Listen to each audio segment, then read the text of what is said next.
We will hear argument first this morning in Case 24-5438, Bowe versus United States. Mr. Adler.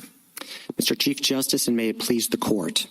By its plain terms, 2244B1 applies to habeas corpus applications under Section 2254. It therefore does not apply to motions to vacate under Section 2255. After all, those motions have their own separate gatekeeping requirements. Resisting this straightforward conclusion, the court-appointed amicus proposes an elaborate theory that no court in the country has adopted. But the plain text, context, and structure of the statute make clear that B1 does not apply to federal prisoners. This court has jurisdiction to so hold. We have offered several arguments for why 2244B3E does not bar review here, but the simplest one is this. The subject of our cert petition was not the denial of an authorization. This argument is based on Castro and the passage on page 380 that starts with the sentence, even if for argument's sake. The court assumed that there was a denial of an authorization because the Court of Appeals had stated that the prisoner could not satisfy the gatekeeping requirements. But this court unanimously held that this denial was not the subject of the cert petition because the prisoner sought review only on the antecedent question of whether he had to satisfy the gatekeeping requirements at all. There is no material distinction between that question reviewed in Castro and the question here, which is whether petitioner must satisfy the gatekeeping requirement in B1 at all. Because there is jurisdiction, the court should seize this opportunity to resolve the 6-3 split that has evaded the court's review for the past several years and that will otherwise go unresolved. I welcome the court's questions. Why would Congress want to treat federal and state prisoners different? Justice Thomas, the short answer is federalism. We know throughout EDPA that Congress did in fact treat state and federal prisoners differently. We cited numerous examples in the statutory text that reflects that differential treatment. And we even see that with respect to second or successive applications as well, with respect to the newly discovered evidence criteria, which we know are different. The fact is that state prisoners, when they are in federal court and challenging a state judgment, the tension is high with the sovereignty of a state court. And so that is why we see it with exhaustion. We see it with the deferential standard in 2254D. We see it with the limitations on evidentiary hearings. And B1 is just another example of that differential treatment. So what was the point? What was Congress trying to accomplish with 2255, with the addition of H in 2255? In H, Congress was enumerating the two conditions that federal prisoners one of two conditions that they must satisfy before they can bring a second or successive 2255 motions. The only other thing it did in H was incorporate the certification provisions in 2244B3 that govern how that determination is going to be made. As between federal and state, beyond the federalism issue, why would those be treated differently? The prisoners, the federal prisoners, and the state prisoners, they had been treated differently, but I think the effort by Congress was to bring them closer together in treatment. Your Honor, we don't agree with that. We see numerous examples in EDPA where they are treated differently, so we know that they're not treated the same. And beyond federalism, we know finality concerns are different. State prisoners have had multiple rounds of review by the time they get to a successive 2254 petition, and the number of state prisoners far outnumber federal prisoners in our system. And so Congress would have been concerned about finality, most of all with state prisoners, including the fact that the vast majority of capital inmates here in this country are state prisoners. Going back to that point, when you say multiple rounds, a state prisoner has had a state court, intermediate state court, final Supreme Court, a district court, and a court of appeals.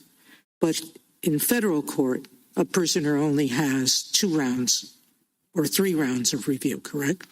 That's correct. What state prisoners have that federal prisoners do not is they also have state post-conviction review, which serves as an additional level of review that federal prisoners do not have. They also have, of course, the right to appeal any federal claim to this court, even on direct appeal of their state conviction. And we actually see a collateral estoppel bar in 2244C that applies only to state prisoners. I'm sorry.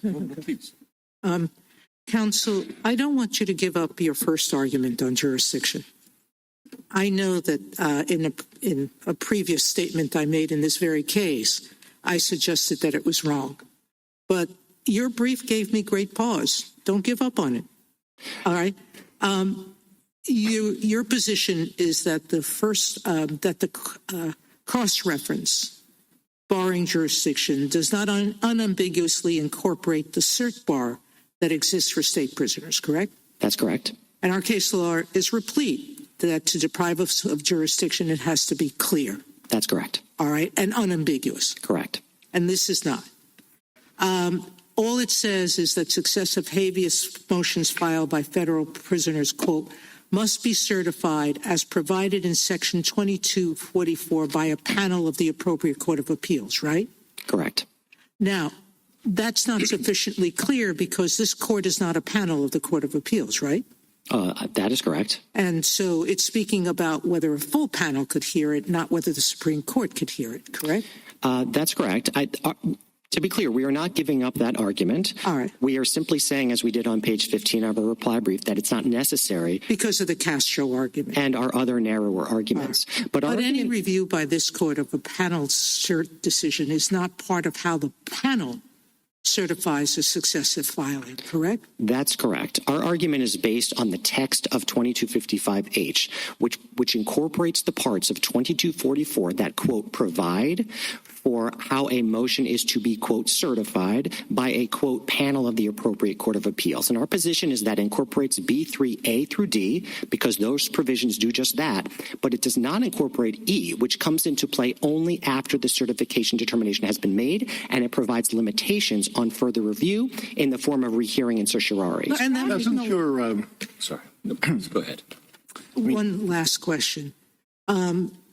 The two standards of review, H and what the state court looks for, you mentioned earlier, are very different things, correct?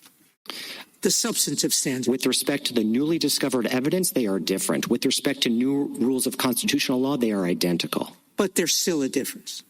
And with the newly discovered evidence, yes. And 6 circuits are applying the state prisoner substantive review provisions rather than the federal substantive review provisions. Our position is that they are applying B1, which on its face applies only to state prisoners. That's correct. All right. Thank you, Counsel. Yeah. Doesn't your reading of 2255H make a hash of the procedure that Congress has prescribed? An authorization to file a second or successive application must be certified by a panel of a Court of Appeals, and that court has to do that not later than 30 days after the filing of a motion. But on your reading, even though the panel has to move very quickly, once the panel has ruled, if it denies the application, then the prisoner can move for rehearing en banc, and there are no special time limits on that, or rehearing before the panel, there are no special time limits on that, can file a petition for a writ of certiorari, there are no special time limits on that. So doesn't your reading completely vitiate what Congress was getting at? Sure, we understand that concern, Your Honor. Our position, this only goes to our broadest jurisdictional argument that Justice Sotomayor referenced, not our narrow ones.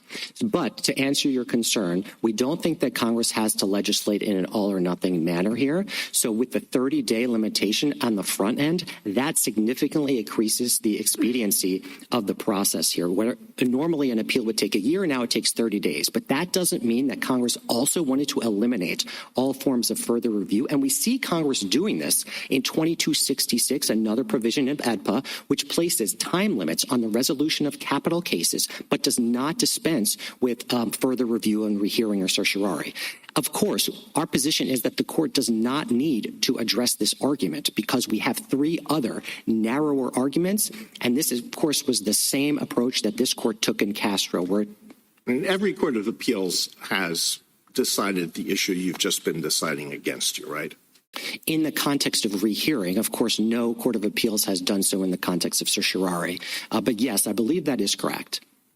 However, none of the... If that's correct, right, so just to step back, you agree that B3, A, B, C, and D are all incorporated in 2255. Correct. So we're left with E. And as Justice Alito pointed out, every single court that's addressed the issue says that that does bar panel rehearings and en banc rehearings. But you would ask us to overturn all those decisions, or do you think there's a way to say those decisions are correct, but it's only the bar? It's pretty express. No certiorari, right there in E. Is it somehow different? From the rehearing bar, no, that's not our position. We just think that the six... So they're all wrong. All those courts are wrong. Correct. They have not actually taken the text of 2255H seriously. Okay, I appreciate that argument. I understand that argument. Is there something odd about the fact that you would bar cert petitions and rehearing petitions for not just state prisoners under 2254, but also any 2244 pre-conviction prisoners, but yet not federal prisoners? You see what I'm saying? I mean, 2244 isn't just post-conviction relief, it's pre-conviction relief too, often. That was its central and original function. And yet they couldn't bring cert petitions. They couldn't bring rehearing petitions. State prisoners can't bring rehearing petitions post-conviction, but federal prisoners can? Do you see the incongruity there that I'm observing? I think it's a difficult question whether 2244B applies to 2241 habeas petitions, which I think is what your question is getting at. I certainly don't think the court has to decide any of that here. But that is where your logic leads, and so I just wonder how that could be. What would be the rational account for it if that's how it works? Our position is simply that the text here treats federal prisoners differently in B3E in the same way it does in B1, and that is, of course, due to federalism. That is a plausible explanation. Again, however, I don't think the court needs to go broad here when we have narrower... But can you think of it, and maybe the answer is you can't on your feet, and I get it, any reason why pre-conviction prisoners would be barred, but post-conviction prisoners wouldn't be? Well, Congress has drawn a distinction throughout the statute between people who are in custody pursuant to a judgment and people who are not. As for pretrial detainees, my experience is that they are not having to file second or successive motions to file their 2241 petitions. To the extent that's a category of cases, I'm just not aware of it. So I think in practice, it just hasn't been an issue.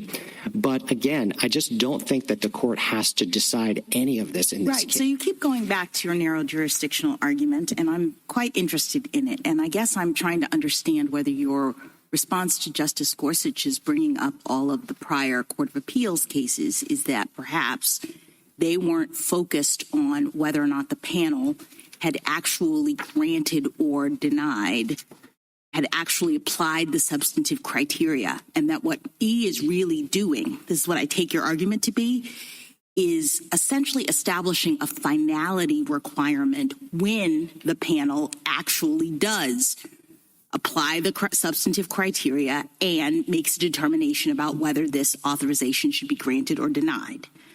But when, as here, the panel doesn't do that because it makes some other determination about, let's say, its lack of jurisdiction to make that kind of a ruling, that's still on the table as you read E. That's not being stripped by this statute.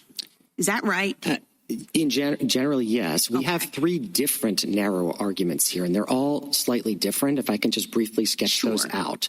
The first one, logically, is that the Court of Appeals here did not deny the motion for authorization, the key word being denial, because the Court of Appeals dismissed it for lack of jurisdiction. It did not issue a ruling on the merits, and that argument follows from this Court's decision in Stewart. The second argument... Wait, that's sort of what I'm saying, right? It didn't make the requisite determination that triggers E. You have to grant or deny, not dismiss. That is correct. That's our first argument.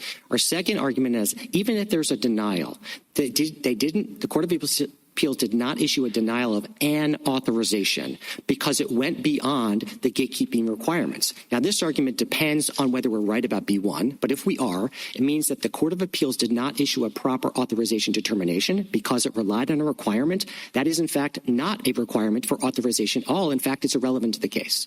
And our third argument is based on Castro, and it's the one I opened with, which is that even if there is a denial of an authorization, it's not the subject of our cert petition. The subject of our cert petition is an antecedent question about whether we have to even satisfy the gatekeeping requirement in B1 at all. That is the line that Castro drew.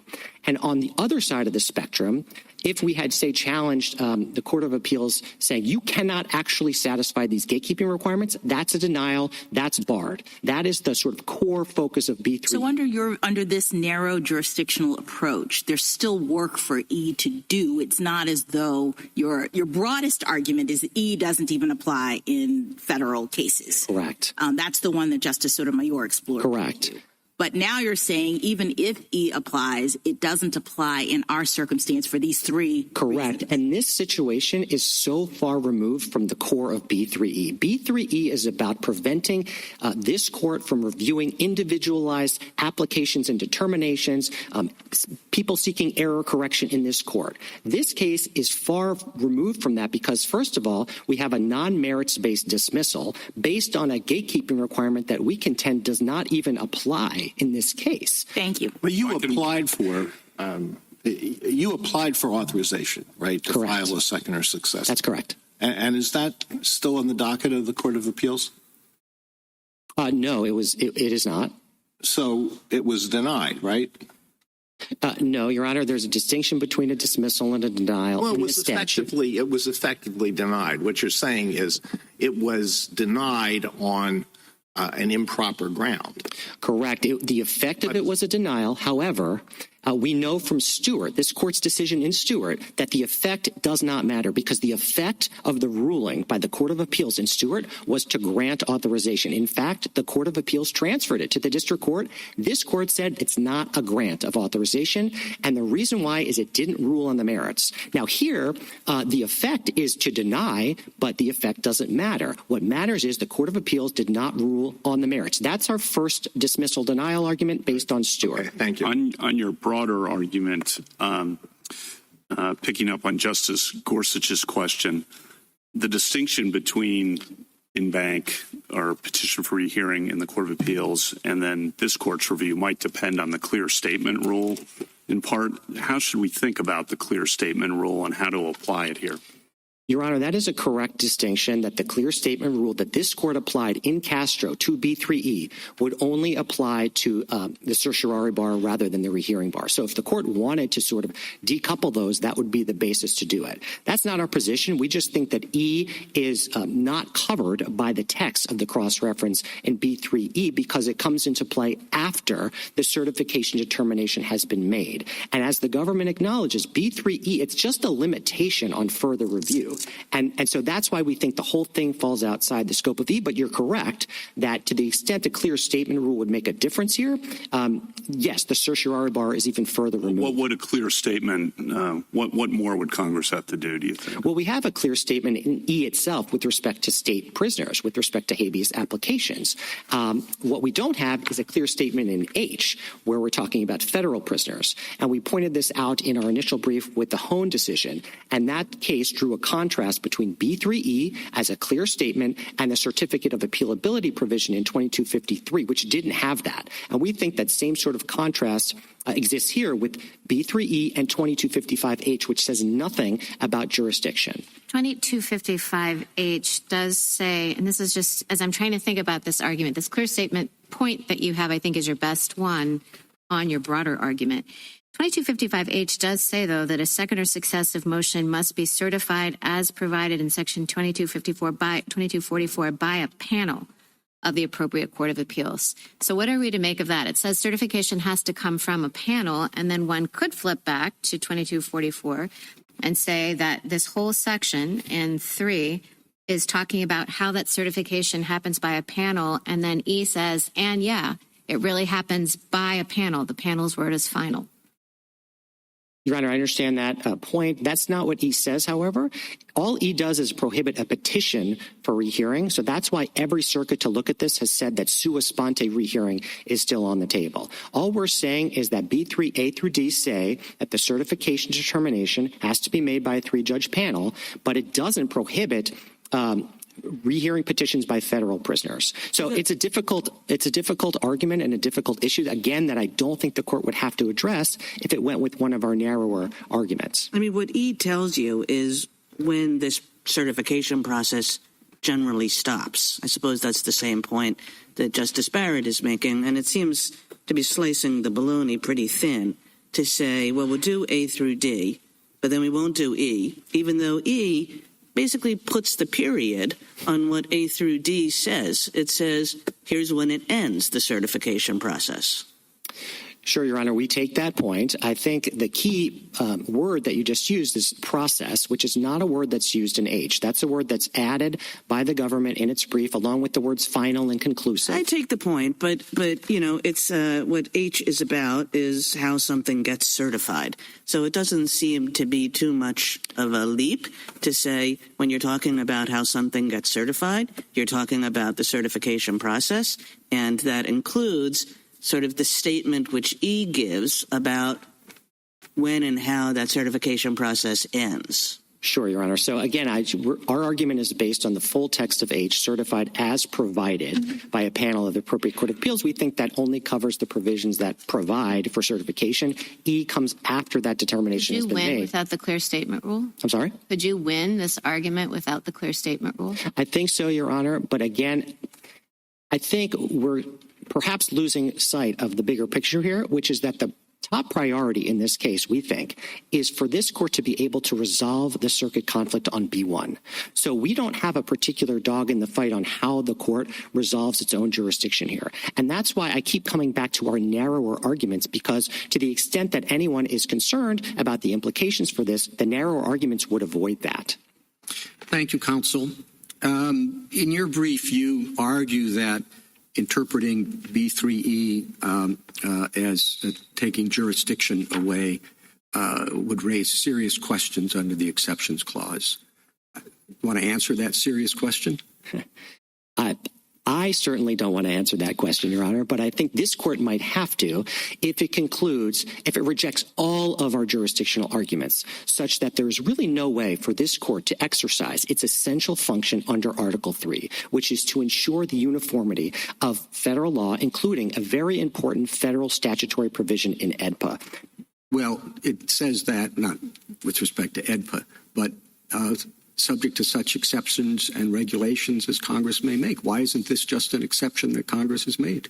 Sure. So if you reject all of our jurisdictional arguments, and given the potential unavailability of original habeas petitions by federal prisoners after Jones v. Hendricks, there is really no viable way for this court to be able to ensure the uniformity of federal law here. Now, the amicus brief by the federal courts professors lays this out very well and summarizes the scholarship, but this case is a unique one in the sense that original habeas has always functioned as a safety valve here. That's what the court has always pointed to. And if that's not available, and if certiorari is not available under any of our arguments, then that is why I think we come into serious problems here with the exceptions clause. And I think the court can simply avoid all of that if it narrowly construes B3E as it has always done in the only two cases where it's interpreted that provision in Stewart and Castro and exercises jurisdiction on one of our narrower arguments and therefore directly resolve the conflict over B1. But we've never held that the exceptions clause does not mean what it says, have we? I'm not aware of any decision by this court resolving that question, no, and I don't think that this is the case to do it because of the avoidance, the avenues we've given this court to exercise jurisdiction on some other narrower ground. Thank you, Counselor. Justice Thomas? Justice Alito? On the relitigation bar, what's your response to the argument that Congress may not have been particularly attentive to terminology, but that the thrust of what it was trying to do was to apply the same rules to federal and state prisoners?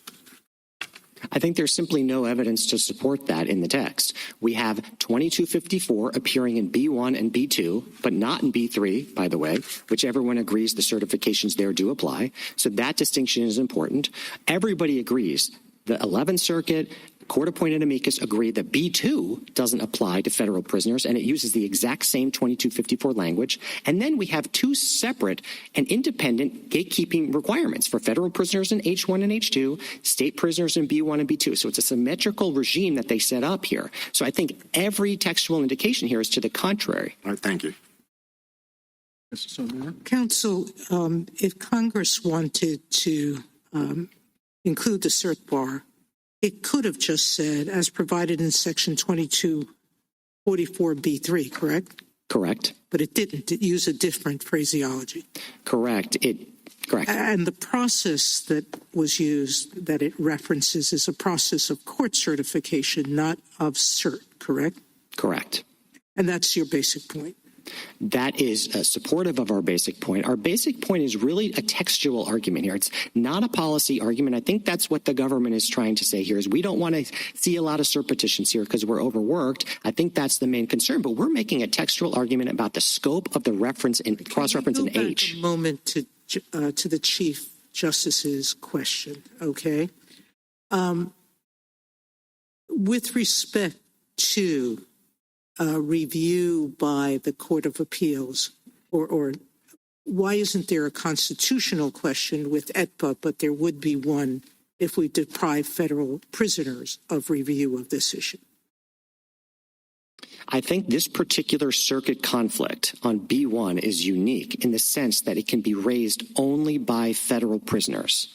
And if federal prisoners can no longer file original habeas petitions in this court challenging their conviction and sentence after Jones v. Hendricks, then this particular split, I think, highlights the potential constitutional problem in a way that no other split would. Now, other splits could still raise the question because this court is rarely, if ever, actually used its original habeas power. But this particular split, I think, is the problem here because there's really no other viable way for this court to resolve this circuit conflict on B1. And the circuit conflict is on whether the successive petition bars review at all. No, the circuit conflict is on whether B1 applies to 2255 B1, motions. that's what I meant. Correct. Okay, thank you. Justice Kagan? Mr. Adler, the clear statement rule that you invoke from Castro, I take it comes from the sentence where it speaks of the basic principle that we read limitations on our jurisdiction to review narrowly. No, Your Honor, there's a sentence, I believe, right before or right after that, it says that we are not going to read B3E in a manner that would close this court's courthouse doors to a class of habeas petitioners without a clear indication that Congress sought to do so. Clear indication. Correct. Okay, thank you. Justice Gorsuch? We haven't given you much of a chance on the merits to speak, and I do have one question for you about that I'm struggling with. So you agree that B3 and B4 apply when we get to the merits, right? If you reject our broader jurisdictional argument, then we would agree with that. Okay. But not if you agree with it. I understand that. Okay. So we've got B3 and we got B4 in there, but not B1 and B2. Correct. And one of the main arguments, as I understand it, has been because B1 and B2 speak about applications under Section 2254, right? Yes. Okay. I wonder why that doesn't cut the other way. Because throughout 2244, B1, 2, 3, 4. It speaks of applications, not motions, which you have in the 2255 context. So you gotta read motions as applications. Okay. And 2254 is the state post-conviction procedure that's most analogous to 2255, right? I would agree with that, yes. Okay. And that's what's referenced in B1 and B2 is the state post-conviction procedure. Mm-hmm. And B3 and B4 just talk about applications, which includes pre-conviction, again, 2241, possibly.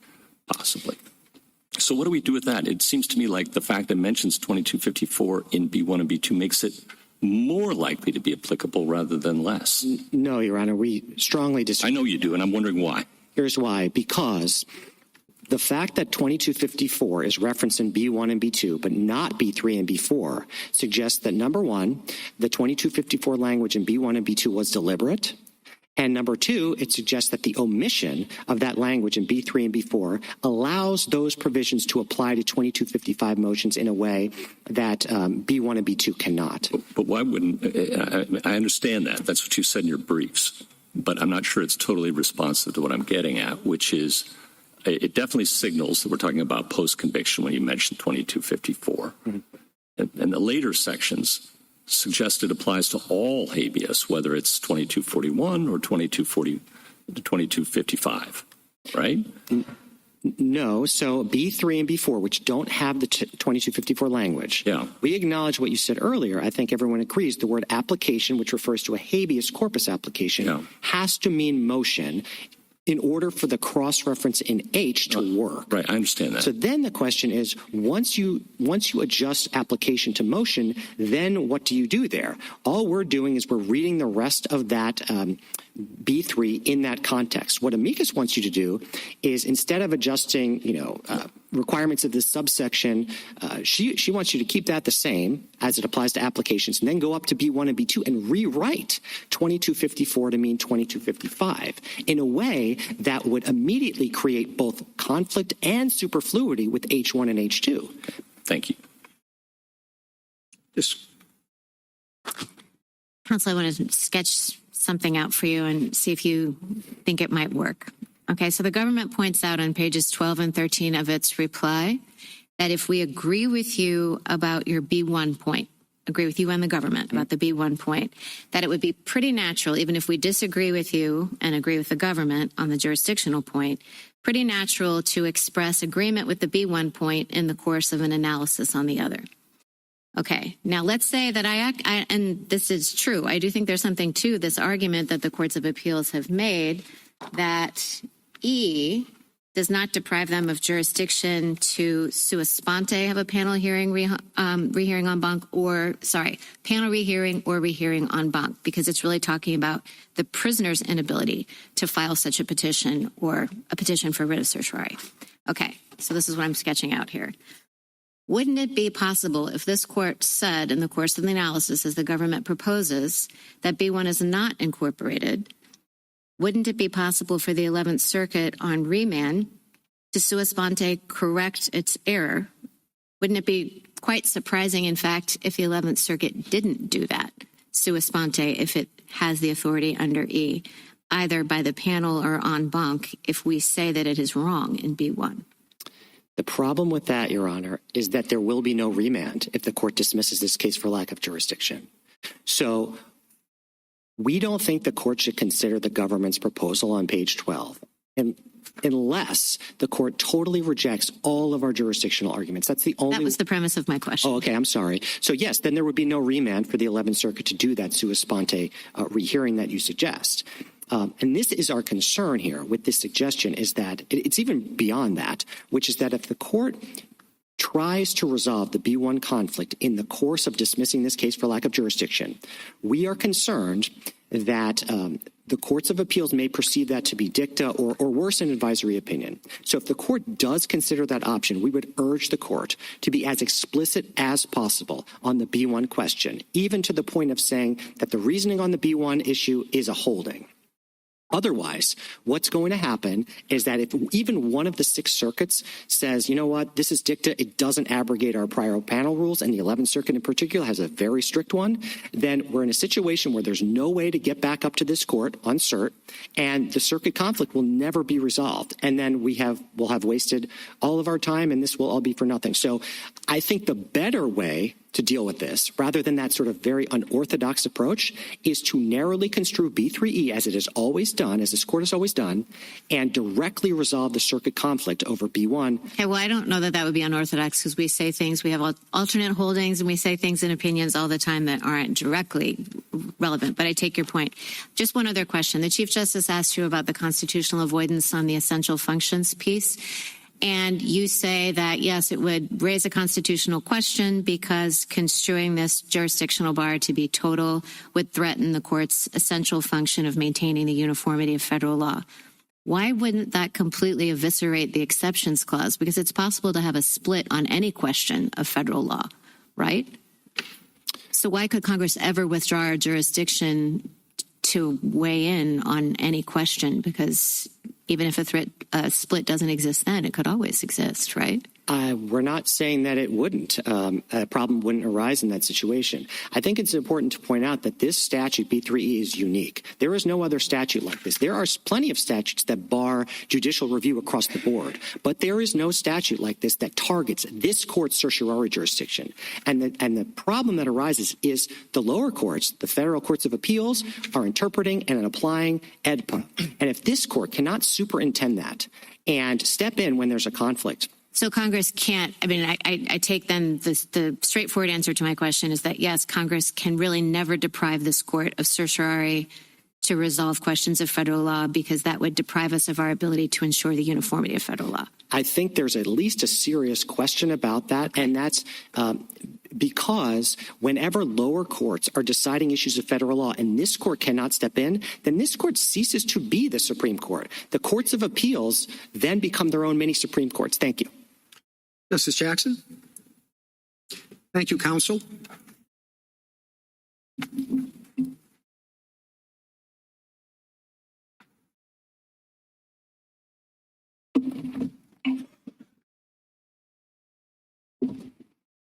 Mr. Yang? Mr. Chief Justice, and may it please the court.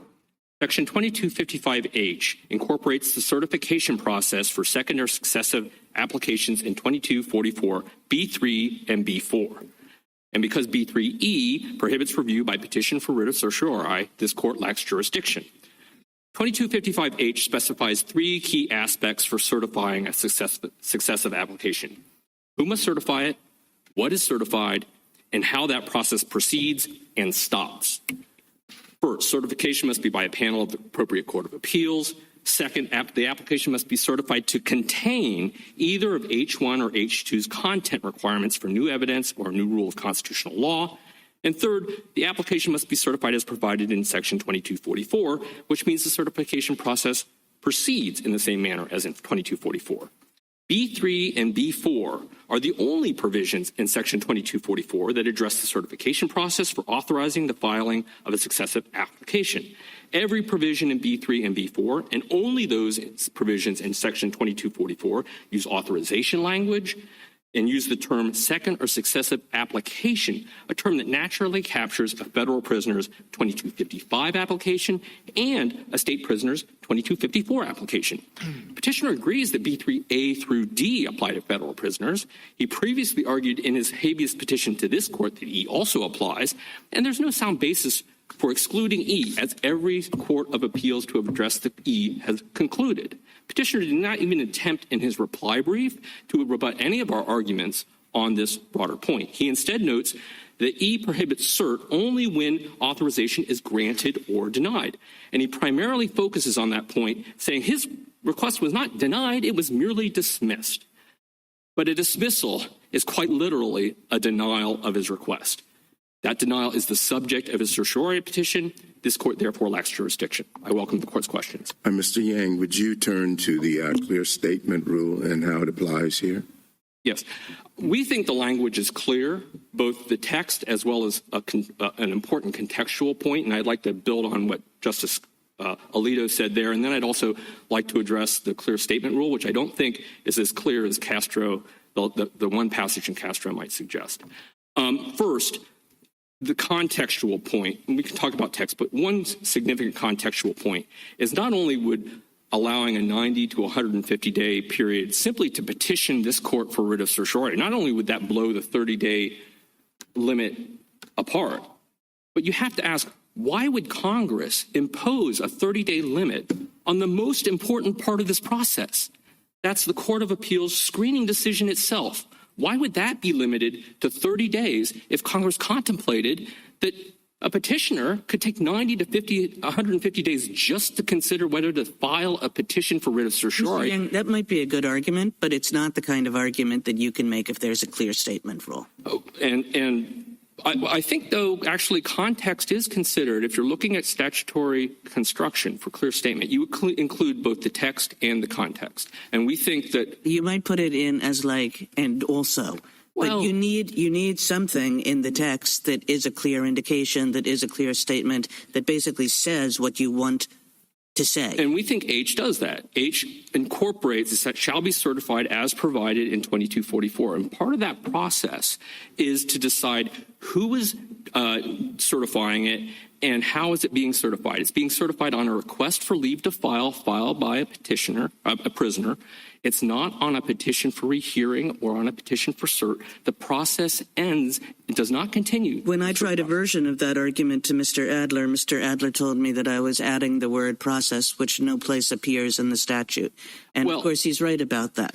Process doesn't appear, but it says certified as provided in Section 22. As provided by the Court of Appeals. So that would suggest that even though it looks a little bit weird to go from A to D and skip E, what 2255H describes is the stuff that's described in A through D, but not in E. But that's just part of the analysis. You also have to look at the language in E. E uses second or successive application, and it talks about the authorization.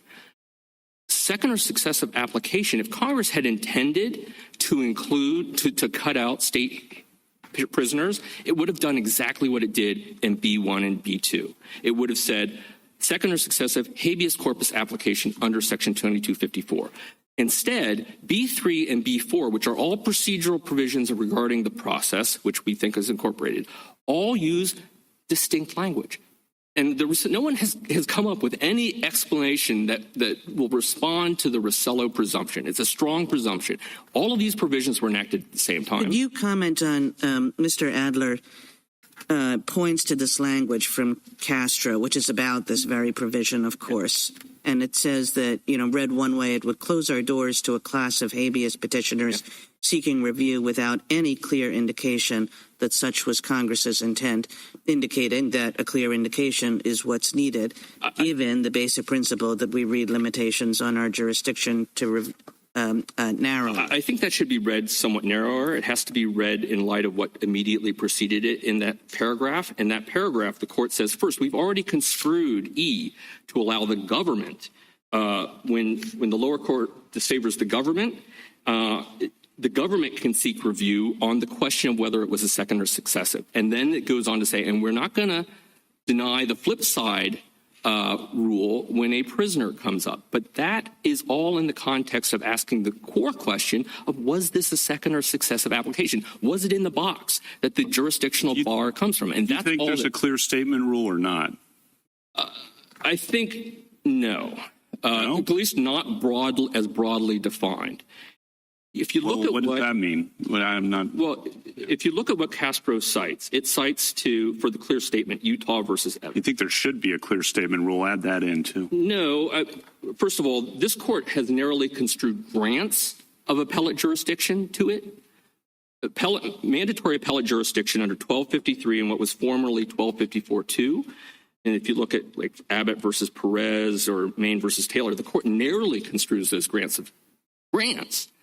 of jurisdiction, and it does not sit comfortably to narrowly construe exceptions to jurisdiction in light of those precedents. And if you look at what the court was doing...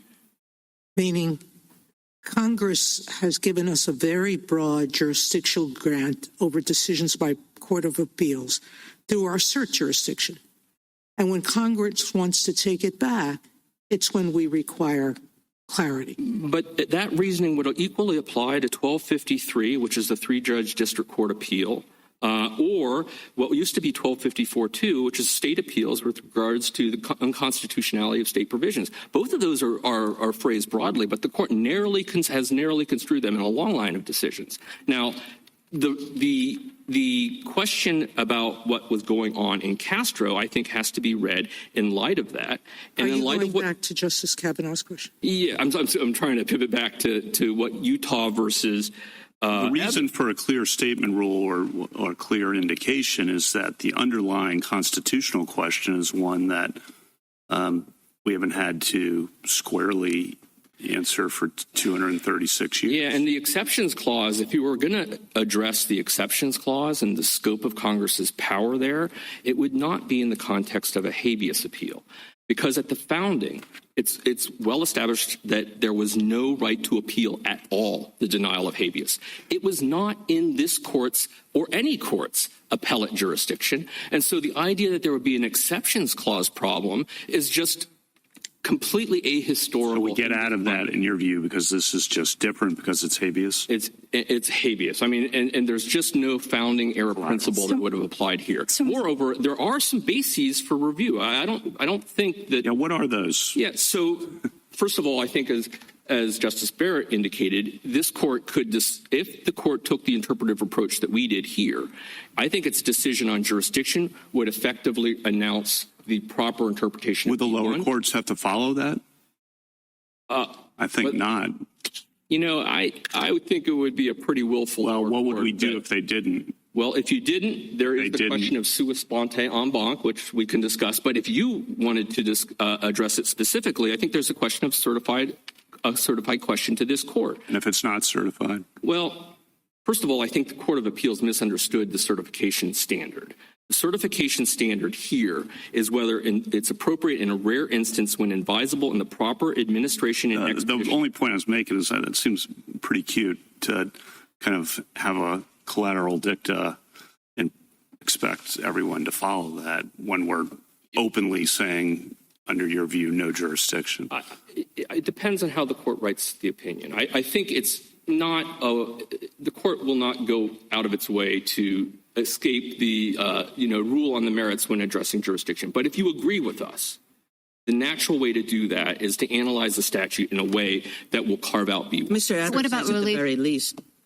Oh, I was just going to ask, what about relief for Mr. Bowe on remand? Well, Mr. Bowe might not, there wouldn't be a remand, but Mr. Bowe has already filed multiple applications in the 11th Circuit on his. But your he solution. should file another one. But your solution for the page 12 and 13 of your reply proposal that you make would apply for other petitioners in other circuits, but would not help this petitioner. On this application, but he could simply file another successive application.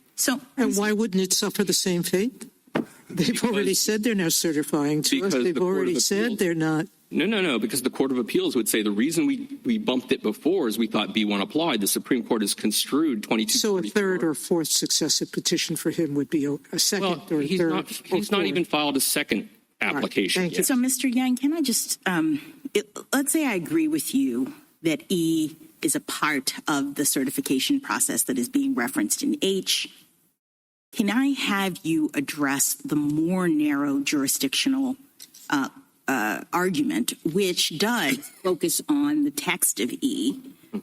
Your argument seems to suggest that we should not pay attention to the difference between granting and denying something, or denying an authorization and dismissing the entire matter for lack of jurisdiction. And I guess I don't understand that. We have very clear procedural requirements and understandings when a court is doing certain things. And here, the Court of Appeals panel did not grant or deny an authorization.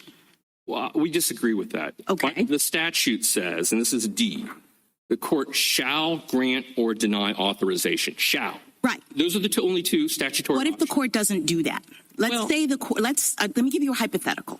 All right. Suppose we have a 3-judge panel that doesn't do what Congress has said you're supposed to do with respect. What does it do? No, let me finish. Yeah. All right. So in my hypothetical, the three-judge panel doesn't apply any of the relevant statutory criteria when it reviews an authorization request. So you agree here that the H1 and H2 substantive requirements apply. And in my hypothetical, the panel says, we don't care about that. We're just going to rubber stamp all of these applications as deny. All right. So we have a rogue panel not following what the statute says. Now, they've technically denied in that sense, but they certainly haven't followed what the statute says. They haven't granted or denied on the merits. And I guess I'm trying to understand why E would preclude someone from appealing that. It seems to me that E was really just about Congress not wanting the actual substantive determination that a panel properly makes to be appealed. What it was not doing was policing all of the or precluding an appeal about whether or not the panel had acted procedurally properly under the statute. Well, there's two responses. One is a textual response, and then I think you're actually getting into a policy response. No, I'm not actually. Well, the textual response is this. It says grant or deny. Literally, a dismissal is a denial of the application, as this court has recognized in Gonzalez. It's denied on the ground that the claim would be dismissed. Now, whether a court is wrong in a denial or wrong in a grant, it can happen both ways. No, a but grant or denial is not subject to review by this court. I guess I understand your point. It just seems to me to elide a very key and critical thing that Congress was trying to do here, which is Congress gave this panel particular requirements that it has to apply when making this decision. One could conceive of the finality requirement as being once the panel has gone through and applied H1 and applied H2 and determined that authorization should be denied, that's the end of it. That's final. That's the work of E. To me, and I think textually, it supports the view that if a panel has not done that, if a panel has not actually made a determination about whether or not this should be granted or denied and say they have dismissed it for some other reason, it doesn't trigger what E is trying to do. There isn't a finality requirement in the same way. Why would Congress have even put in the substantive criteria if the panel could do whatever it wanted? There still has to be judicial review as to whether or not the panel has acted properly procedurally pursuant to the statute. That premise does not lead to the conclusion. Of course, Congress wanted the panel to follow the law. But the question is whether Congress determined that there should be certiorari review of claims that the panel erred. The statute doesn't respect say to what? But the statute does not say grant or deny on the merits.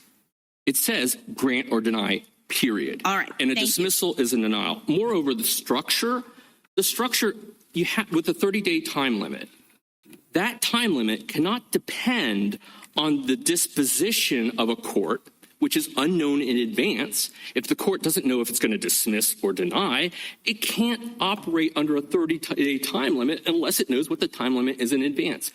That theory of dismissal being distinguishable from denial would apply not only to E, it would apply to D, which is where the 30-day time limit is. It makes absolutely no sense. It's arbitrary, and it would also be asymmetric. It would allow where denials on a non-merits ground, that could go up on cert, but if granted, like if the court rejects a non-merits ground and allows it to go forward, that couldn't be. That doesn't make great sense, and it's not compelled by the text. I think we were talking about certified questions briefly. I just want to address this because I think this is important. The Court of Appeals said that certified questions are very rare, and that's right, normally. But that's because certiorari jurisdiction is available. The standard is when it's advisable in the proper administration and expedition of judicial business. When there's cert, which can be granted before or after judgment, extraordinarily rare. But if cert's not available, and there's a square and significant conflict that's recurring, it's entirely appropriate for a Court of Appeals panel, and you only need 2 judges on a panel to certify the question to this court, and then this court could decide what to do. Moreover, there's merits review. As you may remember, Justice Kavanaugh, you wrote separately in a case called Avery. Avery came out of the Sixth Circuit raising this exact B1 issue, but it came in a different posture. It came where the panel, a panel certified a second or successive. It went down to district court, was litigated, and came back.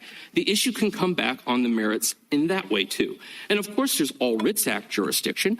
All Writs is not precluded. Now, it would only address clearest errors, but it still exists. The standard there would be indisputably clear. It's a very high standard, but it would take care of the clearest errors. Now, there's a question, and so even if, which I don't think it's clear, but even if there weren't original habeas in this court, which is what I think the hook that Petitioner relies on, there's other avenues for this court to address these issues.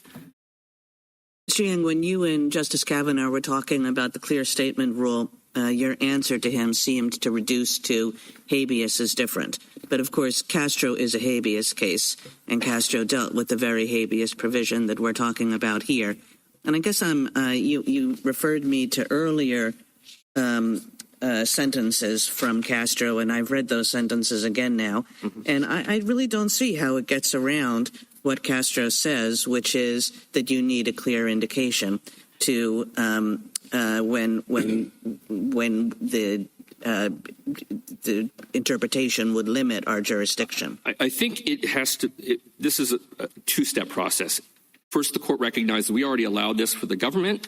Now we're talking about the flip side. Same question, though, about whether it's second or successive, whether that's barred.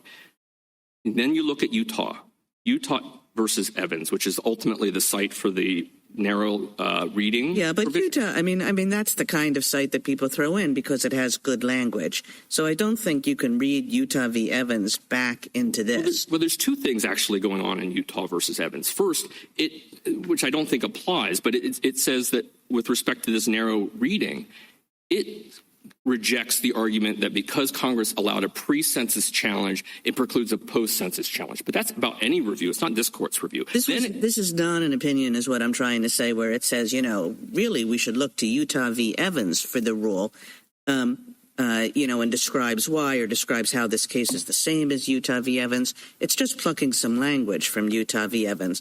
But the purport of this paragraph is quite clear.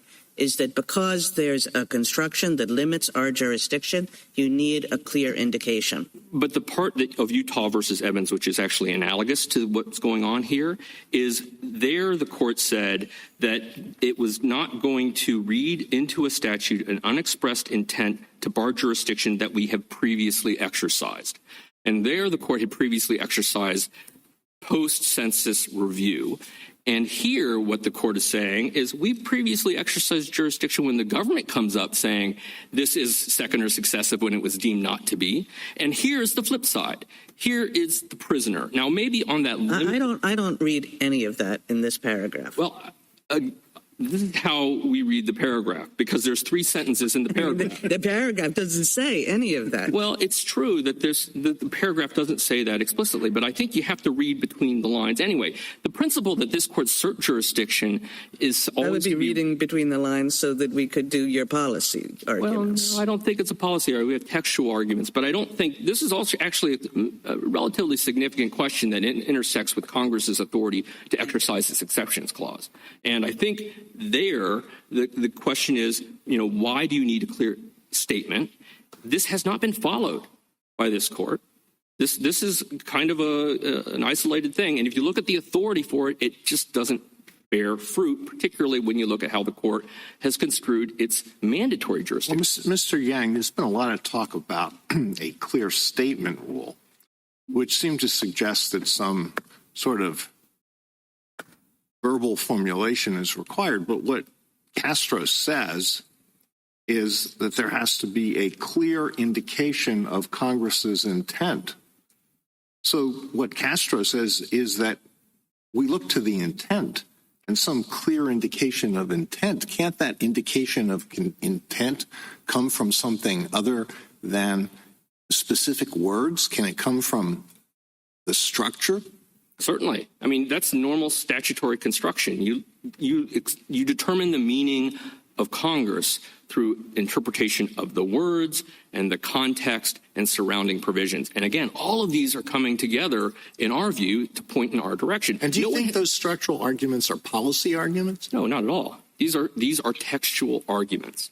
And, no one has come up with an answer. No one has come up with an answer to why Congress used the particular text, second or successive application. In E, A, B, C, D, and E all use that broad language that naturally captures 2255 and 2254. Why did it do that? And then in B1 and B2 uses a very specific targeted language. Habeas corpus petition under Section 2254. That is, I think, almost fatal to any argument that either the amicus or petitioner has that would sweep out, either jurisdiction or sweep in B1. Now, I would say the amicus, if you take the amicus's reading, the amicus's reading would sweep in E anyway. We'd win on jurisdiction under the amicus's reading. But the text, there's just not been a textual explanation for Congress's deliberate use of this distinct language. That language, though, maps directly. The language is both the authorization language in B3, A through E, as well as 4, the authorization language and the broader use of successive, second or successive application. All of that directly maps onto a 2255, which is asking about the certification process in 2244. So when you add all of that together, we think there's a pretty strong and compelling textual reason to conclude that there's no jurisdiction here. And the idea that this is a dismissal, not a denial, I think is countertextual. And not only that, I think we really haven't gone into what Castro says, but Castro's holding is ultimately that the subject says the subject is not the denial of authorization, which would be the denial of authorization to file a second or successive. It is the lower court's refusal to recognize that the 2255 motion is his first, not his second. That, again, maps directly on the question of whether it's a second or successive under the jurisdictional provision that bars review of denials of second or successive.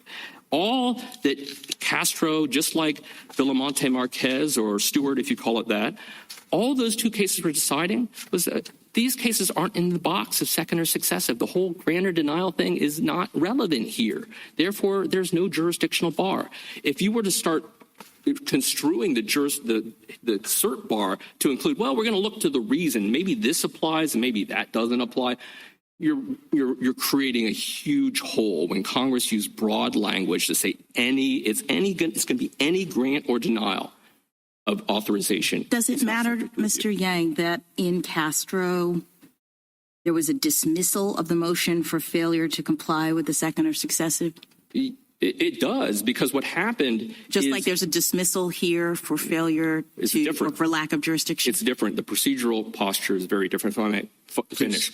The procedural posture in Castro was that the prisoner filed a 2255 application, actual application, the habeas court, if you want to call it habeas, 2255 in district court.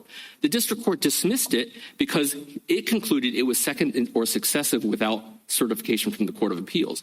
That went up on direct appeal to the Court of Appeals on a COA. The Court of Appeals said, yeah, we agree. This was second or successive, therefore it was not properly filed in district court to begin with. Then it comes to this court on cert. There's no limit. This is kind of like an Avery issue. It came up on the merits because it had been resolved by the Court of Appeals. And the Court of Appeals said, this court said, no, this is not the grant or denial of the second and successive. It's just a normal case. Thank you, counsel. Mr. Yang, would your arguments be different, and why, if Congress decided this is still getting too messy, whatever, and the decision of the district court judge will be final? I'm sorry, I didn't. The decision of the district court judge in these matters will be final and not subject to further review. Same language with respect to the Court of Appeals decision, except applying it to the district court. I think it'd probably be the same. I mean, So the department's position is that you could cut off review after a district court decision? Well, I'm a little confused. Is the district court decision like a screening decision? Is that what you're?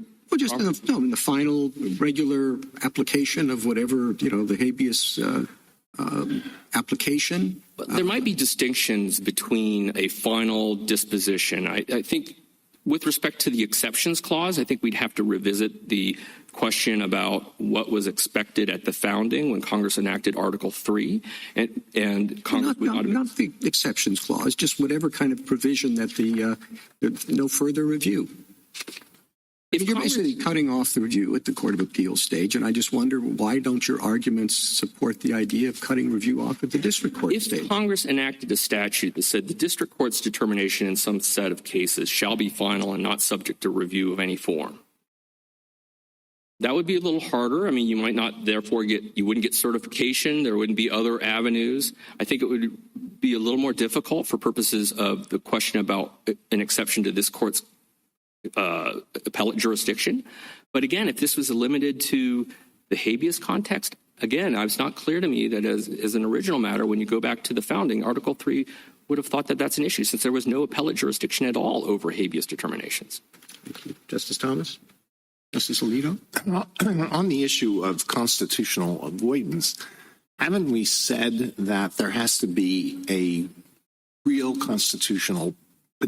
potential constitutional problem that hasn't been considered, and that the canon, the constitutional avoidance canon, doesn't mean, well, if there, if somebody suggests that there might be a constitutional problem, that's then the canon comes into play. Haven't we limited that canon in that way? And has this exceptions clause issue been briefed adequately in this case for us to base a decision on avoiding a potential exceptions clause issue?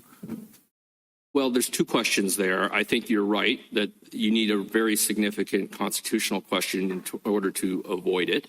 And then two, whether the briefing is sufficient. I mean, I would leave that to the court. We address the exceptions clause in two ways, both as an original matter discussing the habeas jurisdiction, as well as the fact that there are other avenues for this court's review outside of cert from a denial or grant of leave to file a second or successive. Whether that's sufficient, I would leave that to the court. Is the limitation that you think is placed on our jurisdiction here at all comparable to a rule that would prevent us from reviewing the merits of cases decided by a district court or a court of appeals? No, this is much more narrow. Remember, the posture that this comes up in is there's already been direct review through the federal system. There's already been one full round of collateral review through the federal system, including a cert petition to this court. Now we're talking about seconds or successives. The aperture of the case has really narrowed down, and Congress had very significant finality concerns in this context, both with respect to federal prisoners as well as state prisoners, and therefore appropriately provided for certification that's just done by a panel of the Court of Appeals in 30 days and not subject to cert with the 90 to 150-day deadline to file after.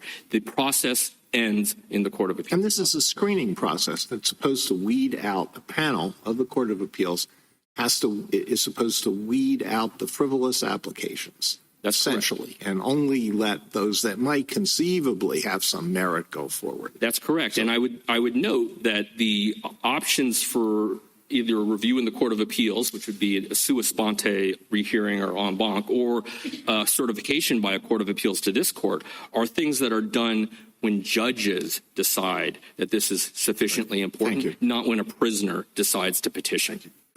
Justice Sotomayor? Counselor, we haven't gotten back to the main question that Amicus has addressed. You agree with Petitioner that 2244B1 applies only to state prisoners. The same claim litigation bar, correct?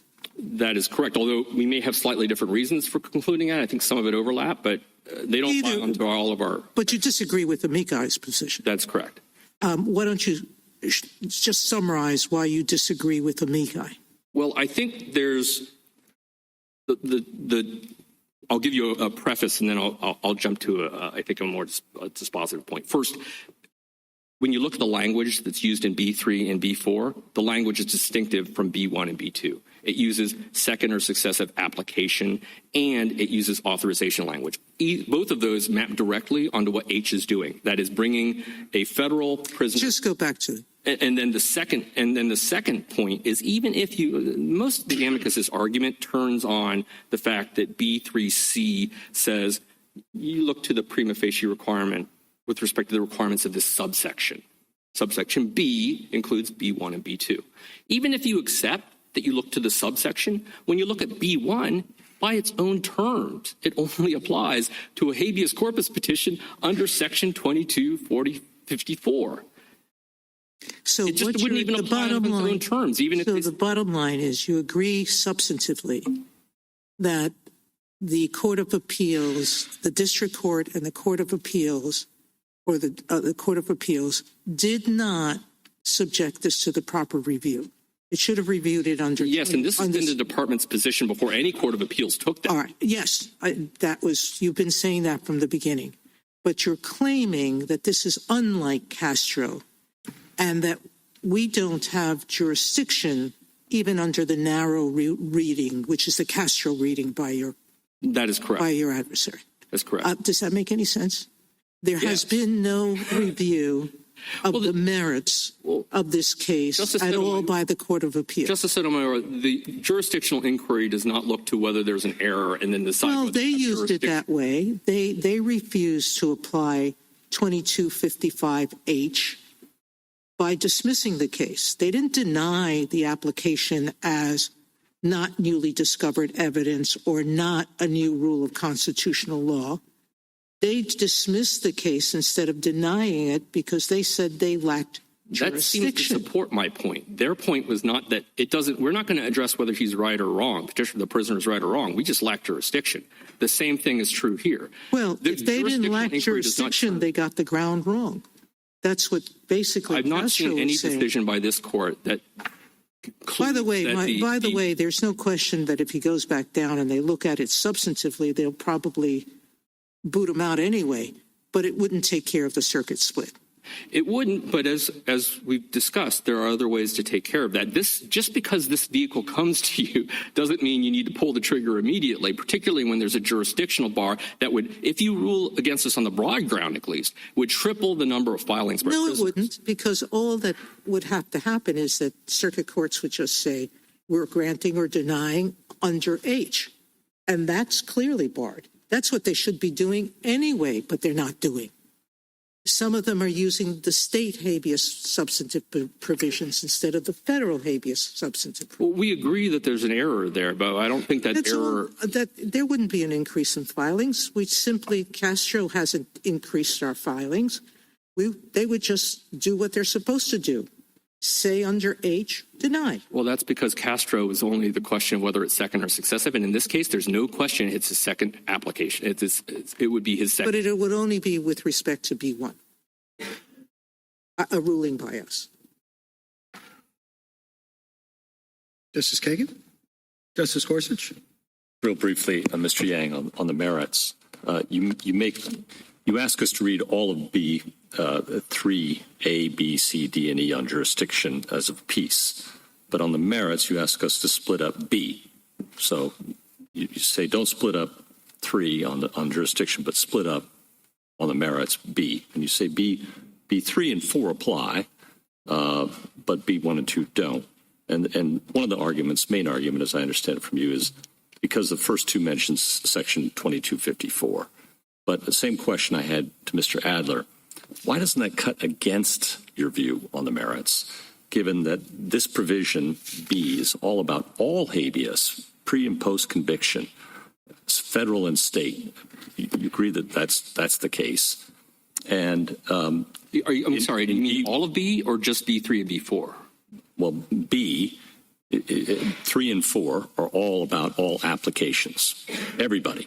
Yep. Everybody's in, pre and post. And what the inclusion of 2254 tells us is that that's addressed to post-conviction applications. Why isn't that a natural understanding that it's actually more applicable in the 2255 context? we have to read motions as applications anyway under your reading. Why aren't these the most relevant applications for federal prisoners? 2255 is post-conviction, too. I understand that. That's my point. I guess I'm confused because right. Congress has chosen. Congress chose distinct language here. Yes, I understand that, and I'm asking why. That's all right. I'll ask Amicus. Thank you, Justice Gorsuch. Justice Barrett? Justice Jackson? Thank you, counsel. Thank you, Your Honor. Ms. Mitchell? Mr. Chief Justice, and may it please the court, on the one-year anniversary of Timothy McVeigh's bombing of a federal building, Congress passed AEDPA to advance the finality of criminal convictions. Congress largely did away with post-conviction applications by federal prisoners, requiring them to file motions under Section 2255. And Congress amended Section 2244 to provide finality requirements for state prisoners who largely seek post-conviction relief via an application under Section 2254. Everyone agrees that Section 2244 is principally about state prisoners and that there's a cross-reference that makes it applicable to federal prisoners. That structure means that there is going to be language in 2244 that is specific to state prisoners. And you have to read that in light of a cross-reference that makes language about state prisoners apply to federal prisoners. Everyone agrees that the cross-reference incorporates 2244 B3C, which says to apply the requirements of this subsection B. And the very first requirement of subsection B is the do-over bar. That interpretation follows from simple statutory cross-references. It also makes perfect sense in light of Congress's clear goals. There is no reason to think that in the landmark legislation passed in the wake of the Oklahoma City bombing, in which Congress was trying to focus on finality, it entirely eliminated any do-over bar on post-conviction motions by federal prisoners like McVeigh. I welcome the court's questions. Ms. Mitchell, both the government and petitioner, they'll put more weight on the difference in language in 2255 and 44. The language application versus motion, that there's more emphasis on habeas for state prisoners. How do you reconcile that, the difference in language? Justice Thomas, the way you reconcile this is because you're viewing this statute via the lens of a cross-reference. I think this is really important to understand what both the government and petitioner are arguing.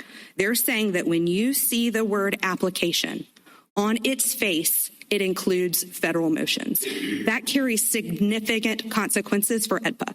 In the statute of limitations provision, for example, 2244 D1B, Congress distinguished in the state context filing an application.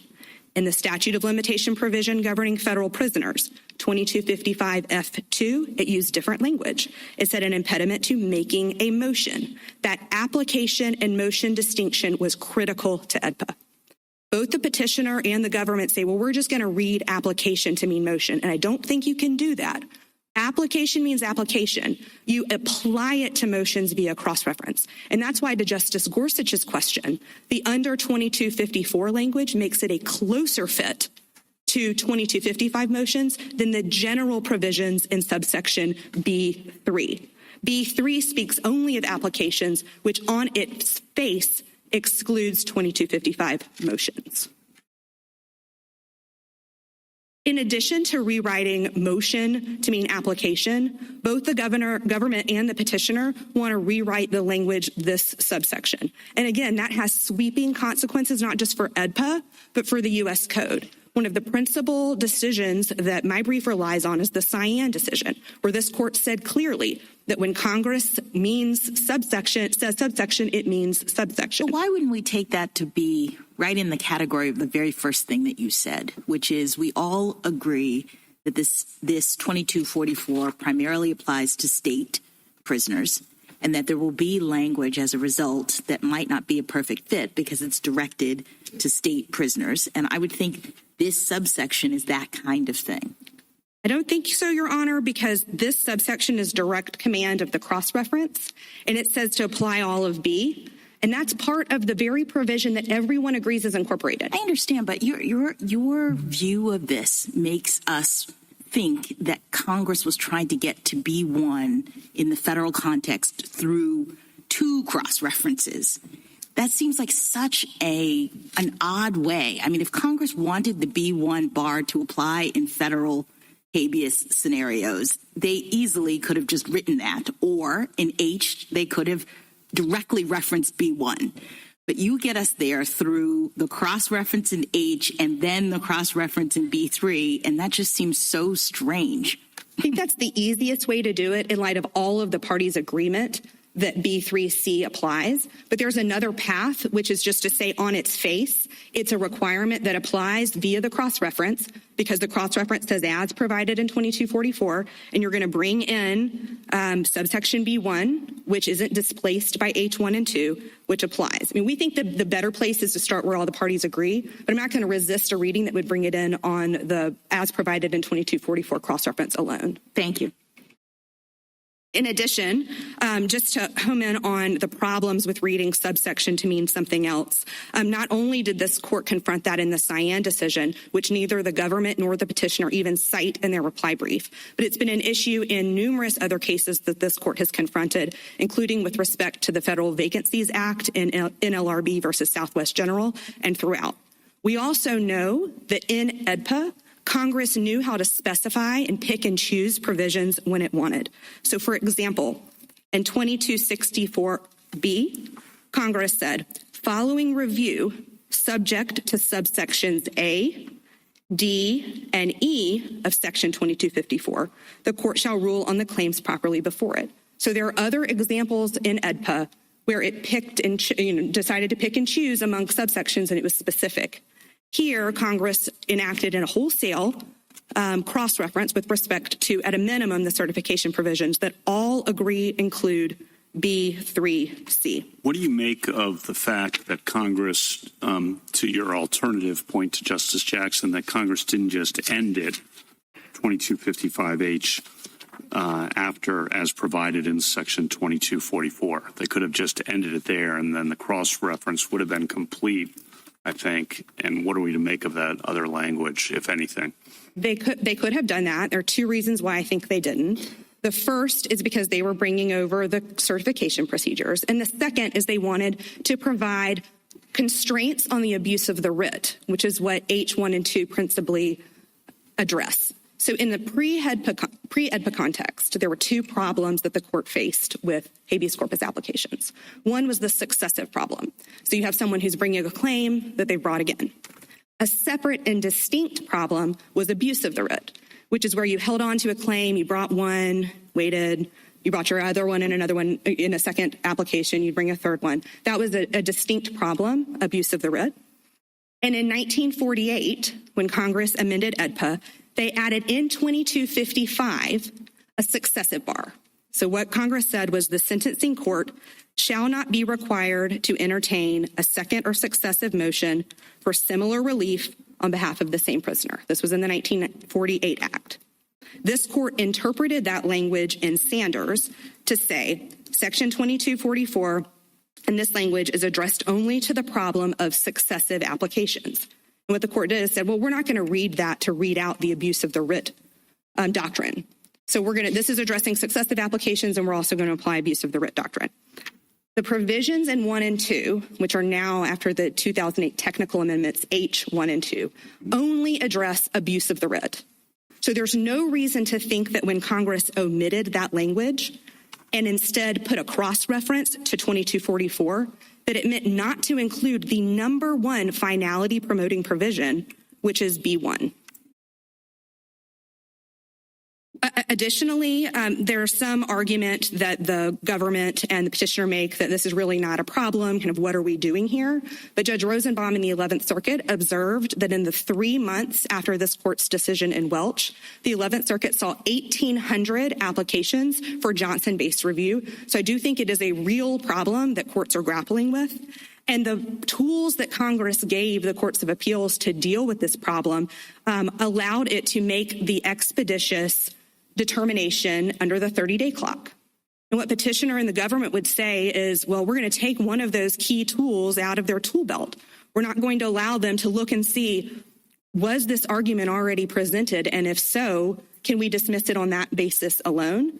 And that makes it more difficult to accomplish its task in 30 days. I think one thing is significant about that also is Congress provided the same 30-day clock for state prisoners and federal prisoners.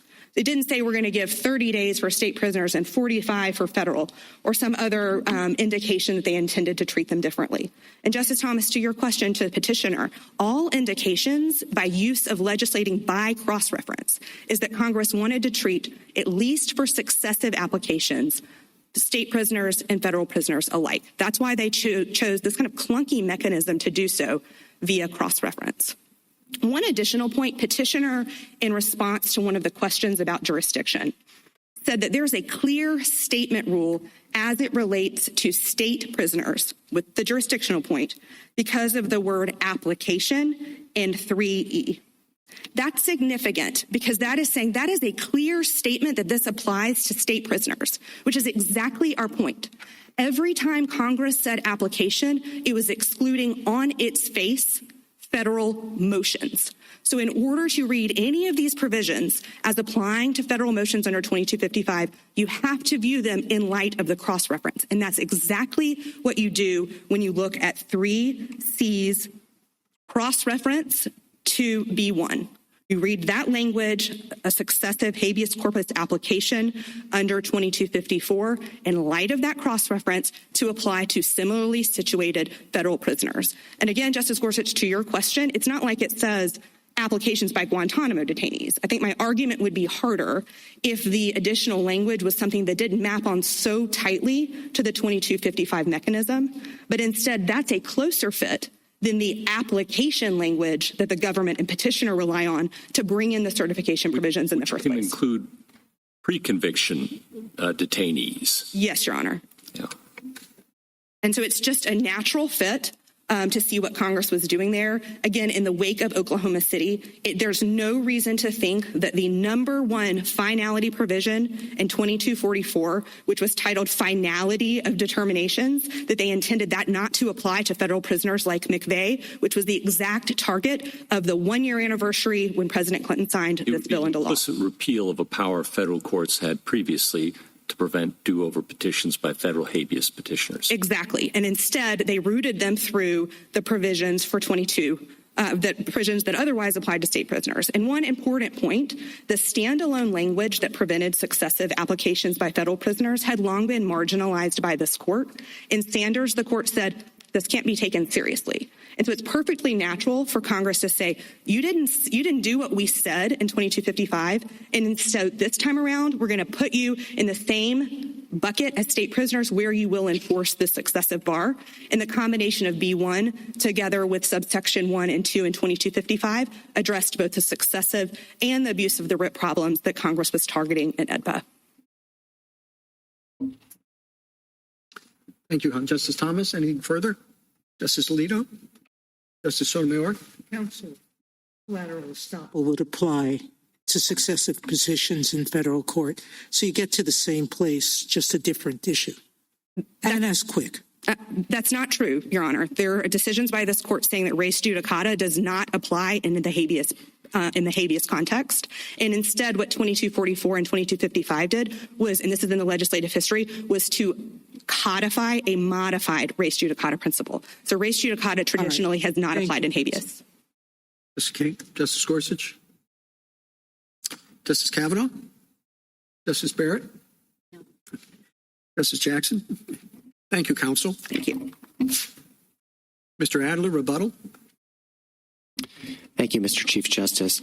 We acknowledge that this is a technical case, but I'd like to try to simplify how the court should resolve it if it agrees with us on B1, which we do believe is resolved on the face of the provision. This is the rare AEDPA case where the plain text of the statute resolves the question. So if you agree with us on B1, then on the jurisdictional question, there's two options, I think. One is the government's late-breaking suggestion on page 12 of its reply brief that to dismiss this case for lack of jurisdiction and indirectly resolve the B1 question. This goes to Justice Barrett's suggestion earlier. Our concerns with that remain that there is a significant risk that doing that would not resolve the circuit conflict unless the court is crystal clear that it is purporting to resolve the B1 question in a holding. We also have significant concerns about whether Mr. Bowe, of all people, could benefit from that. We appreciate the government's suggestion that he could refile. However, we are not sure about that in light of some language in the Bradford decision, 11th Circuit, that says the B1 dismissals are with prejudice. And if anybody should benefit from a statement by this court on B1, it's Mr. Bowe, who has been waging a 3-year campaign designed to eliminate this atextual obstacle that has been placed in front of him. So that's one option. We think it is highly unorthodox and can be avoided simply by accepting one of our narrower jurisdictional arguments, and we have given the court 3 of them.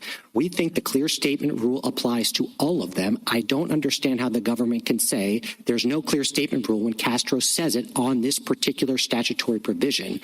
We don't have to do 2 steps. It's right there on the face of the opinion. And by the way, the case it cites for that is not Utah versus Walker. It is Felker versus Turpin, which is a habeas case. It says no implied repeals of habeas jurisdiction. The court applies it here to B3E.